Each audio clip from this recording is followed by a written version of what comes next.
We provide you the platform to turn your dreams into reality. Give wings to your aspirations with KR Mangalam University. Chief of इमाम उमेर अहमद इलियासी साहब इस समय हमारे साथ मौजूद हैं और चर्चा इस बात को लेकर के है कि बकरीद में कुर्बानी की आखिर क्या शरायत है। जिस तरह से तमाम तरह के बयान आ रहे हैं, विजुअल्स भी सामने आ रहे हैं। सर, जिस तरह से कुर्बानी को लेकर के लगातार चर्चाएं चलने लगी हैं, आपके हिसाब से कुर्बानी को लेकर के इस्लाम में क्या शरायत है, किस तरह से होनी चाहिए, उसका खून नहीं दिखना चाहिए या फिर किस तरह की शरायत है? पहली बात तो यह है कि ये इस बात समझने की है कि लोग भारत के अंदर इसको कहते हैं बकरा की ईद। ये बकरे की ईद नहीं है, इसका जो पर्व है, ये जो त्यौहार है, इसका नाम है ईद उल अधा। ईद उल अधा का माने जो है ये त्यौहार है त्याग का, ये त्यौहार है बलिदान का, ये त्यौहार है आज्ञाकारिता का, ये त्यौहार है समर्पण का। ये कुर्बानी जो है वो अल्लाह के लिए की जाती है और जिस तरह से ये एक परंपरा है, इसको कहते हैं सुन्नत इब्राहीम। चूँकि हज़रत इब्राहीम खलीलुल्लाह जो नबी थे, वो अपने बेटे की, जब अल्लाह ने उनको सपने में ख्वाब में आए कि अपने बेटे की कुर्बानी करो लगातार 3 दिन तक, तो उसके लिए उन्होंने अपने जो कि ये इब्राहीम के सबसे चहेता बेटा था, जो कि बहुत सालों के बाद पैदा होता है और फिर अल्लाह का हुक्म आ जाता है कि तुम अब मेरी राह में अपने बच्चे की कुर्बानी दो, और वो कहते हैं कि अल्लाह का हुक्म है और उसको वो करने के लिए जाते हैं। और उस बच्चे को जब ज़िबा करने के लिए चाकू चलाते हैं तो ईश्वर अल्लाह ताला कहता है कि तुम्हारी कुर्बानी हमने कबूल कर ली, और उसकी जगह मेढ़ा आ जाता है। तो ये परंपरा चलती है, इसको कहते हैं सुन्नत इब्राहीम। इसको भारत के अंदर बकरा ईद कहते हैं, जबकि बकरे की कोई ईद नहीं होती। इस बात का हमें ध्यान रखना है, ये भारत है, ये इस्लामिक देश नहीं है। हमें यहाँ के रीत रिवाज, यहाँ के त्यौहार हम सब मिलके एक साथ मनाते हैं। इस देश की विशेषता अनेकता में एकता। हमें सबको मिलकर रहना है, एक साथ रहना है। मेरा पड़ोसी हिंदू भी है, मेरा पड़ोसी जैनी भी है, मेरा पड़ोसी सिख भी है। हमें दूसरों के मजहबों का भी ख्याल, आदर सम्मान करना होता है।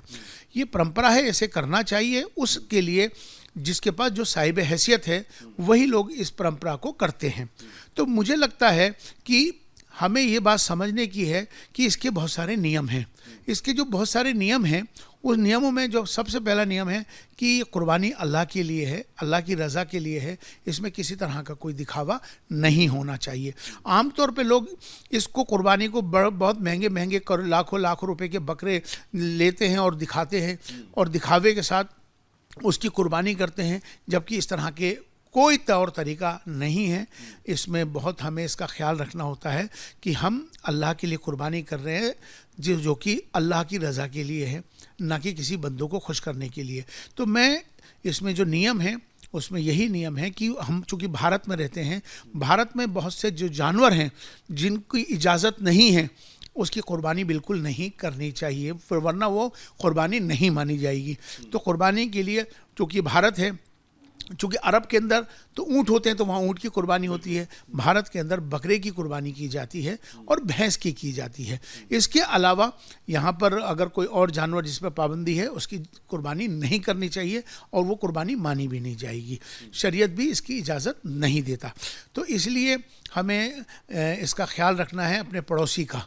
अभी मैं बेंगलोर गया था, बेंगलोर में जिनके घर गया था वो मुसलमान थे और वो पूरा पॉश इलाका था, सारे हिंदू रहते हैं वहाँ, नॉन मुस्लिम्स। तो एक घर के, उनके घर के बगल में एक जैन साहब रहते हैं, एक पंडित जी रहते हैं। तो मैंने उनसे कहा कि तुम ये परंपरा कब से कर रहे हो? तो कहते हैं हमारा ख़ानदानी परंपरा है, सारे बकरे हम इस घर में लाते हैं और लाने के बाद हम यहाँ कुर्बान करते हैं। मैंने कहा ये कुर्बानी जायज़ नहीं है और ये कुर्बानी आपकी नहीं मानी जाएगी, क्योंकि जैन साहब आपके बगल में रहते हैं, पंडित जी रहते हैं, उनको तकलीफ़ पहुंचा के आप अपने पड़ोसियों को, अपने नेबर को, ये कुर्बानी नहीं हो सकती। आज से इसको आप अपने जहाँ जाइए, उस जगह पर जहाँ पर इनको, जहाँ एक सरकार ने जो जगह नियम दिए हुए हैं, मुकर्रर की हुई है, वहाँ बांधिए और वहीं कुर्बानी करके आइए।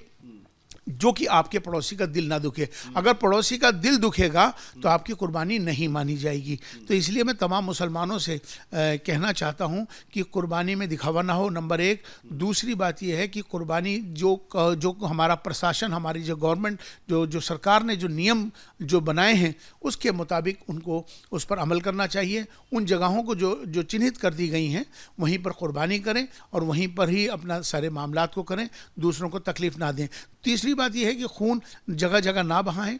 तीसरी चीज़ यह है कि उससे बीमारियां पैदा होंगी और वो उसका जो खाल है या उसकी जो और चीज़ें हैं जो और वो इधर उधर फेंक दी जाती हैं, उससे बीमारियां फैलना शुरू हो जाती हैं।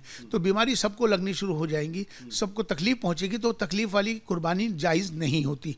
तीसरी बात यह है कि हमें इसका ख्याल रखना होगा कि हम कुर्बानी का जो गोश्त है वो गरीबों में तकसीम किया जाए।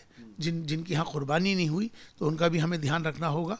दिखावा किसी तरह से आप ना करें। और सबसे बड़ी बात जो मैं कहना चाहता हूँ, जो मुसलमान मेरे देख रहे हैं, मैं चीफ इमाम हूँ, उस नाते से मैं तमाम मुसलमानों से ये अपील कर रहा हूँ, गुजारिश कर रहा हूँ कि किसी तरह की भी कुर्बानी करते वक्त वीडियो ना बनाई जाए। क्योंकि अगर आप जब वीडियो बनाएंगे और वो वीडियो आप वायरल कर देते हैं तो पता नहीं कहाँ कहाँ घूमती हैं, पब्लिक हो जाती है और किसी के दिल को दुखाना, किसी को ठेस पहुंचेगी उनकी चीज़ों को देखकर, तो वो कुर्बानी आपकी नहीं मानी जाएगी। सवाब के बजाय आपको गुनाह मिले, ऐसा काम कोई ना किया जाए। सर, एक महत्वपूर्ण सवाल ये भी है कि कई देशों ने, तो मुस्लिम देशों ने अगर हम देखें तो जैसे मोरक्को ने क्या किया कि उन्होंने कहा कि कुर्बानी नहीं होगी, अपने देश के तमाम मुस्लिम लोगों को कहा।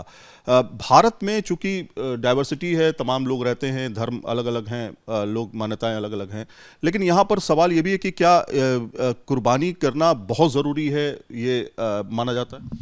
यकीनन देखिए, ये एक परंपरा है, ये एक आस्था है, ये सुन्नत इब्राहीम है, जो परंपरा लगातार हज़ारों सालों से चली आ रही है। जहाँ तक बात यह है कि चूँकि अगर आज ये जिस तरह से जो कुर्बानी का मामलात हैं, ये एक इबादत है, ये सुन्नत इब्राहीम है, उन लोगों पर लाजिम है, उन लोगों के लिए है जो साहिब हैसियत हैं। जो गरीब हैं उनके लिए नहीं है उनको। लेकिन इसका ख्याल रखें कि कुर्बानी अल्लाह के लिए है, दिखावे के लिए नहीं है। आखिरी सवाल है कि कुछ जगहों पर इसको लेकर विरोध प्रदर्शन भी हो रहे हैं, कुछ लोग कह रहे हैं कि हम कुर्बानी होने नहीं देंगे, तो ये क्या ये भी जायज़ आपको लगता है? देखिए, अभी मैंने कुछ वीडियोस देखे थे जिसमें कि एक सोसाइटी थी, जिस सोसाइटी में मेजॉरिटी हिंदुओं की थी, लेकिन कुछ घर मुसलमानों के थे, वो बकरे लेके चले गए। तो ये हमें उसका नियम का भी तो पालन करना चाहिए।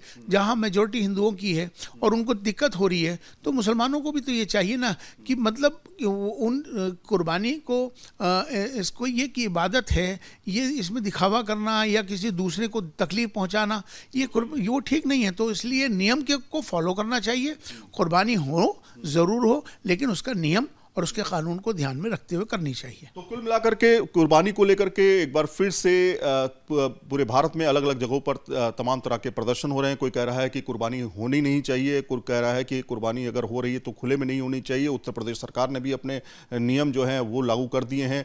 ऐसे में बकरीद करीब है और साफ तौर पर चीफ ऑफ ईमान का लोगों के लिए, खासतौर पर मुस्लिम लोगों के लिए यही है कि दिखावा ना करें और ऐसी जगह पर कुर्बानी दें जहाँ पर लोग ना हो और जहाँ पर गैर मुस्लिम आबादी ना हो, और साथ में किसी भी तरह के वीडियोस को वायरल ना किया जाए। वीडियो जर्नलिस्ट सुमेंद्र कुमार के साथ सैयद आमिर हुसैन, न्यूज़ नेशन, दिल्ली। जहां भक्ति है हर शब्द में, कथाओं में छिपे हैं दिव्य रहस्य और ज्योतिष देता है जीवन को दिशा। धर्म से जुड़ी हर बातों को जानने के लिए हमारे चैनल स्तुति को सब्सक्राइब करें। चैनल पर जाने के लिए इस लिंक पर क्लिक करें।